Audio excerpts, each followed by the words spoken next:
I mentioned the residency, and another fantastic aspect of the Studio Museums program is that there is a commitment to collect out of the artists in residence shows whenever possible, right? So the artists have been there, they've been working on their exhibitions, then it's up and everything is great. Lots of tears have usually happened, but everyone survives. And then there's a moment of celebration and really this moment to say, okay, how can we make sure to continue and think through this support? So Jordan Castile is an artist who was born in 1989 in Denver, Colorado, and she lives and works in New York City because she went to New York, stayed in Harlem after the residency, and then she really stayed there. And Castile paints portraits of her neighbors, of people that she sees around. This is an image that people who were in Harlem in 2016, around that time, would recognize because Kevin the Kite Man was a well-known figure. He would sell kites on his bike. And Jordan got to know him. She gets to know whoever she's painting. She wants to talk to them, tell them a little bit about what she does. You know, I'm an artist. Can I take your picture? I want to turn it into a painting. And she develops a relationship. So she's not just sort of zooming in and saying, great, can I take your picture, then zooming out and they never see her again. No, she's really starting to build up this connection and build up this relation.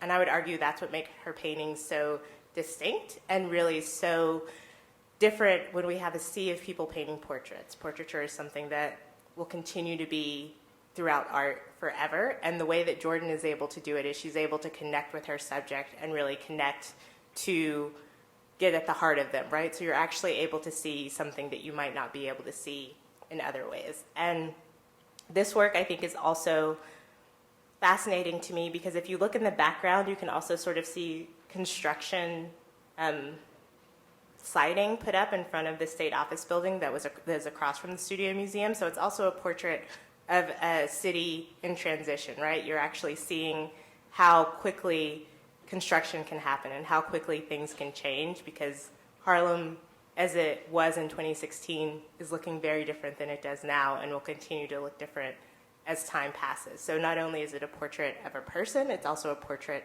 of a community in a particular moment. And also I should just say, there's really no through theme in all these works that I'm talking about. I just picked some of my favorites because I can do that. So there's not going to be some sort of overarching connection, but just wanting to say that up front.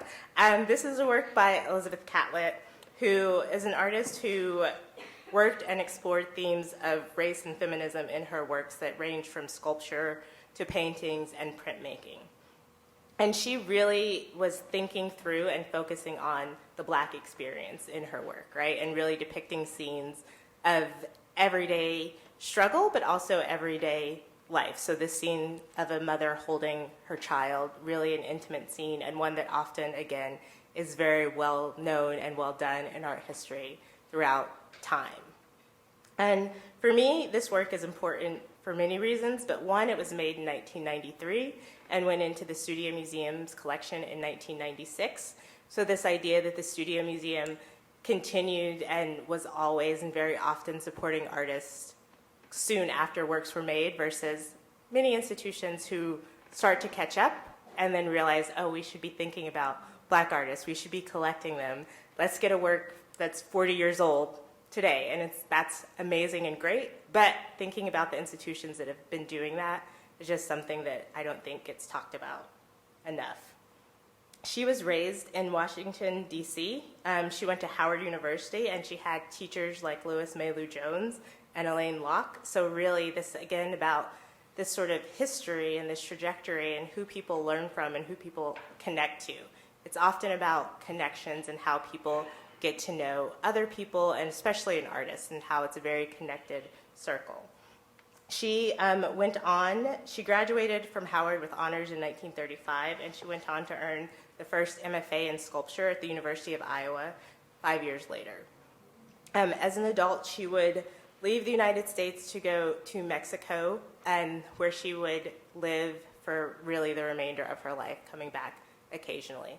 But also thinking that she only died not that long ago. So thinking again about this long-lasting impact that she was able to And lest we think that all I'm going to talk about is figurative work, this is a work by Leonardo Drew, who is an artist who I've gotten to know really well through my time first at the Studio Museum and then after. The Studio Museum at its gala gives away an artist prize called the Joyce Alexander Wien Prize, and it goes to an artist who is making important contributions to American art, to art in general, really. And one of my jobs when I was at the Studio Museum, as Belinda mentioned, you know, the other duties as assigned was to sort of be in charge of the Wien Prize winner the night that it was announced. And so this is a night where they're all very nervous. They don't want to have to get up and sort of say thank you, and they're also getting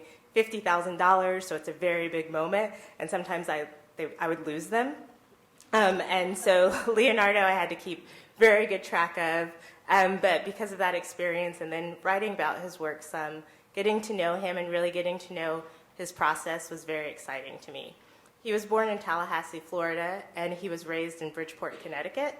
And he really began his artistic career when he was a child. He very much wanted to be a comic book illustrator. He wanted to work for Marvel, and he actually got offered jobs by Marvel and other places in DC, but he decided that he actually wanted to stick more to the fine arts route.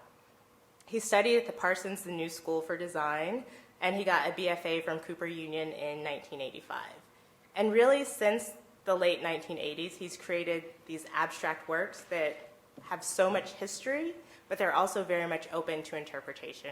For Leonardo Drew, for him, the work isn't finished until we're looking at it, right? Until we're engaging with it and putting our own spin on what it is.